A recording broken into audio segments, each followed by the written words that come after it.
Hi everybody! So today we are going to be eating from 7-Eleven for 24 hours in Denmark.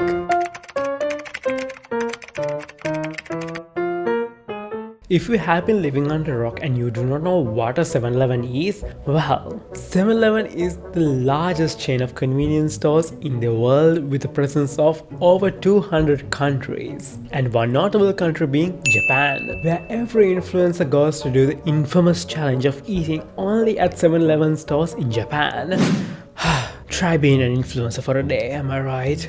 Not gonna lie, going to Japan and doing this challenge seems very fun, but when I talked to my accounting team about it, they were like, absolutely not. And since there are no 7-Elevens or convenience stores in Italy, I decided to go to the next best location, Denmark, where you can find nearly 200 branches of 7-Eleven, and most of them are in Copenhagen, where I went. You will see what I mean later, but you cannot take a step outside without seeing at least 50 different 7-Eleven stores. Anyways, without any further ado, let's fly to Copenhagen. I went to Copenhagen just for this video, so if you do like this kind of videos, please give it a like and subscribe. It really helps me out.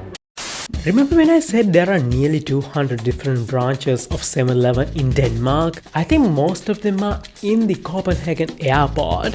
According to a quick little Google search, there are 11 7-Eleven stores in the airport and 89 bomber-clad vending machines.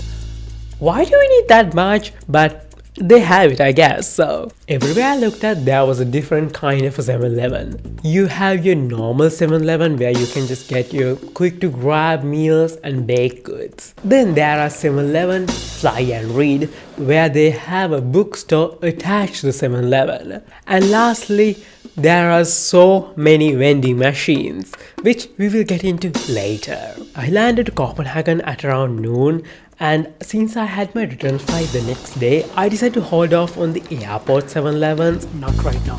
I'm gonna come back to it tomorrow.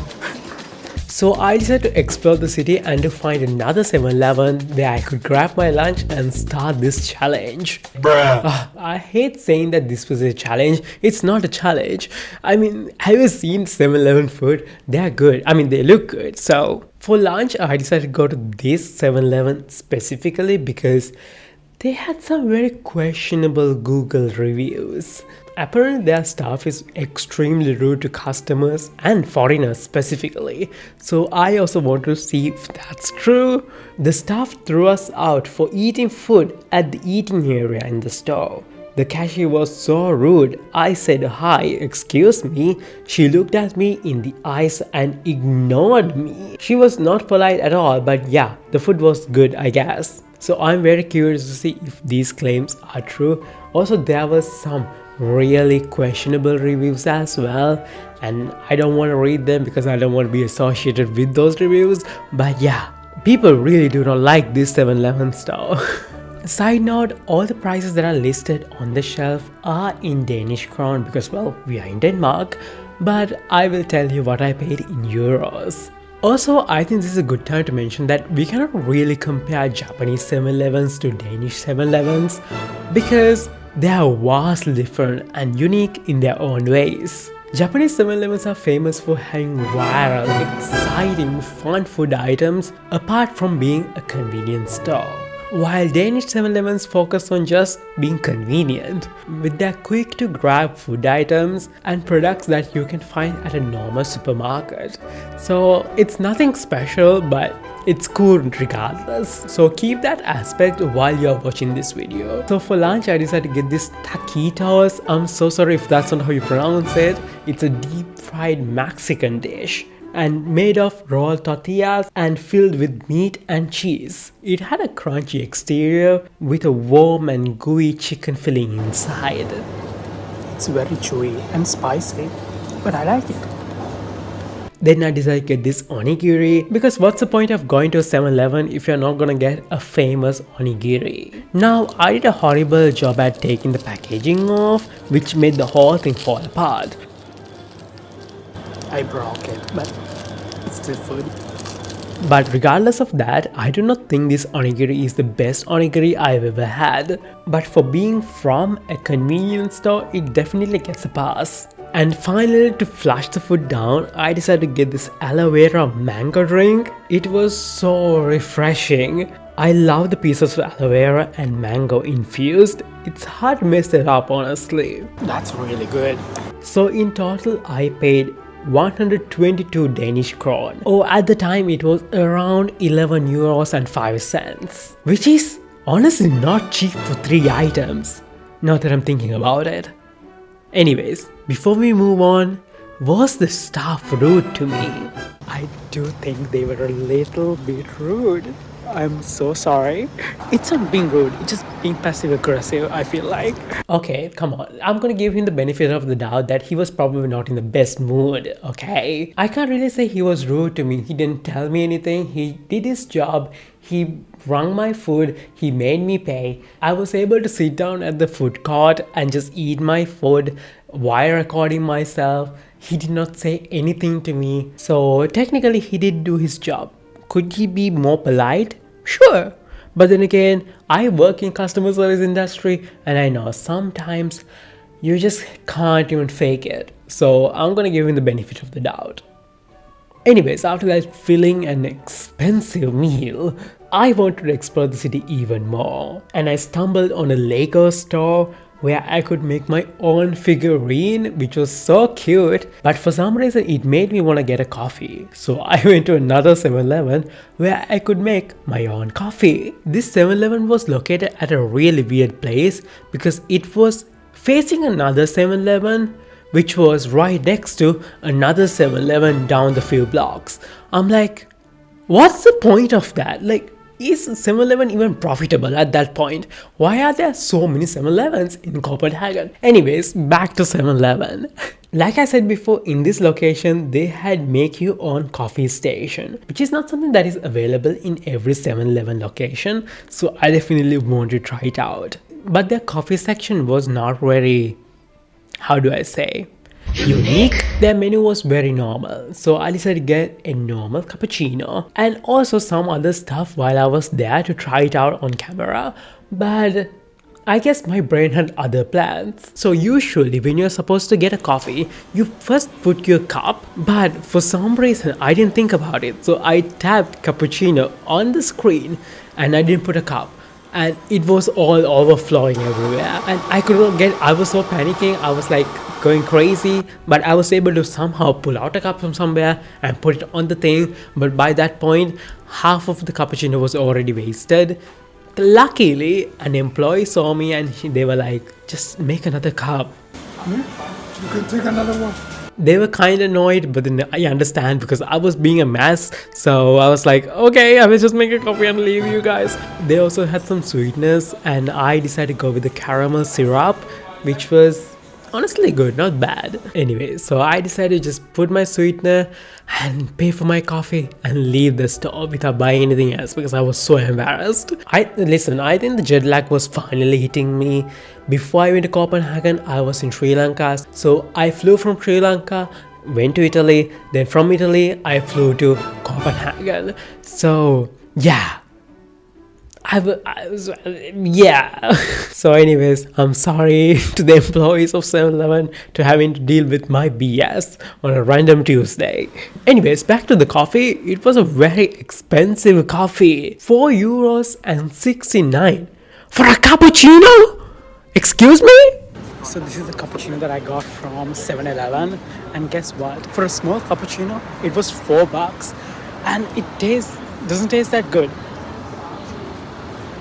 It doesn't taste horrible, but at the same time, it does not taste like it is worth $4. I think it is only $4 because, well, I had to make it my own. Hey, it should be lower because I had to make it my own. So I didn't get even assistance to make it. Actually, I should maybe shut up because I also did waste a coffee.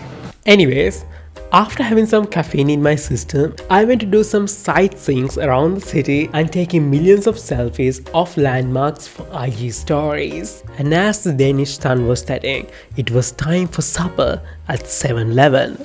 So for dinner, I decided to grab this beetroot meat wrap with sesame and hummus filling. So it was in the fridge and was very cold. So it wasn't the most enjoyable experience, but it was very flavorful. I couldn't really taste the beetroot, but maybe that was for the best. Then I got this pastry called baby bites. Next to the wrap, this was a delight. It was so warm, perfect for the fall weather, but it was also very bready and not very flavorful. It's a bit bready than I expected. Also, it feels very underbaked, but it is very hot, so I like it. There was a tomato sauce inside, but it wasn't really doing that much to help with the dryness. And also I got this ginger shot. So this is the ginger shot that I got. For some reason I want to try it out. Very gingery. And yeah, who could have expected that? And of course, I couldn't call it a night without getting one of these iconic 7-Eleven Slurpees. The Slurpee bar is also not something that is readily available in every 7-Eleven store, but it was more available than the make your own coffee station, which makes sense because, well, that is more expensive. At this location, there were 6 different flavors. Champagne Fizz, Blue Fantasy, which I later found out was Blue Raspberry, then Red Raspberry, Frappuccino, Strawberry, and finally Kocho, which is a Danish chocolate milk drink. I'm hoping that's how you pronounce that name. If it's not, I'm so sorry. At the moment, I had no idea about any of these flavors, man, and I really did not want to bother the guy who was working there. So I decided to just pick the flavor that I thought was the prettiest, which happened to be raspberry. And guess what? This time I did remember to put the cup first. But somehow I decided to overflow the cup. It was a mess. Just leave me alone, okay? I am not well today. What is happening? But realistically, I could only take like few sips before I had to throw it away because it was so sugary. Oh my god. I got the raspberry flavor and I'm not gonna lie, it's really good. But I don't think it's healthy for me because it's so sugary. It was so sugary, it made tooth very come with excitement. I'm like, oh, I usually don't like to waste food, but this is definitely not food, so I had no problem with throwing it away. Sorry. And just like that, it was time to head back to my hostel and get some rest because the next day I had to go back to the airport to finish this challenge. The next day. Rise and shine. So it's the next day at the Copenhagen Airport and it's time to get my breakfast. For some reason at the airport, I had a really tough time finding a 7-Eleven with a seating area. So until I found one, I decided to get this hydrating vitamin drink because yesterday I did not drink water at all. I was so dehydrated. It's raspberry flavor and I like it. I really need to expand my vocabulary because why am I describing everything like I like it, it's so good. It's very refreshing. This whole bottle is 85 calories. That's not very relevant, but I thought I should share it. But anyways, but I do need some food in my system right now. Oh my god, that's another 7-Eleven. I do not think I will ever not be amazed by the number of 7-Elevens in this city. Like, honestly. And that one seems like it has a seating area. Yes, it does have a seating area. Perfect. So I'm gonna come back to it. I just need to see where I'm supposed to check in. Anyways, after figuring out where I was supposed to go for the check-in, it was time for breakfast. And for breakfast, I wanted to explore the baked goods at 7-Eleven. I decided to get this chocolate muffin with a chocolate ganache on the top, which looked so good. I'm definitely the sweets for breakfast kind of guy. I know it's not good for you, but hey, YOLO. By the way, this 7-Eleven had a seating area and also a place to charge your phone wirelessly. Anyways, back to the cupcake. This was probably the best cupcake I've ever had in my life. It was so rich and decadent. It was so flavorful. I literally inhaled this muffin. It was that good. I will literally go to Denmark just for this muffin. And to finish off this challenge, I also wanted to explore the 7-Eleven vending machines. They also sell anything that you can find at a regular 7-Eleven store, but without the human interaction, which I liked. Even though we call these vending machines, they don't actually perform as a normal vending machine. It's more like a fridge. The way these work is that first you had to put down your card, the door of the vending machine opens. You can just select whatever the item that you want. Once you have made your pick and close the door, it will automatically charge your card. This is honestly a very smart thing because this eliminates the whole vending machine stall my food shenanigan. Okay, I bought this yesterday and I completely forgot to try it out in the airport. So I'm gonna try it right now. Oh my god, it has a weird consistency. Why are they like this?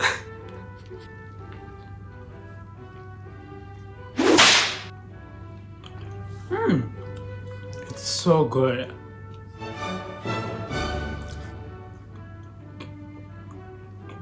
Very hard to chew though. And just like that, the 24 hours of me eating food from only Danish 7-Elevens was over. Okay then, it's time to say goodbye to 7-Eleven.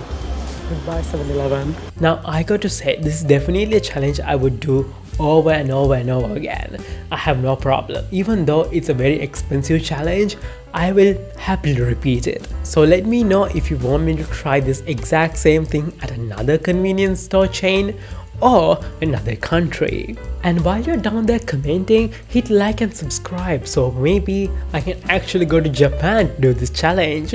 So yeah, anyways, I hope you guys like this video and I hope you have a lovely rest of your day, and I will see you guys with my next video.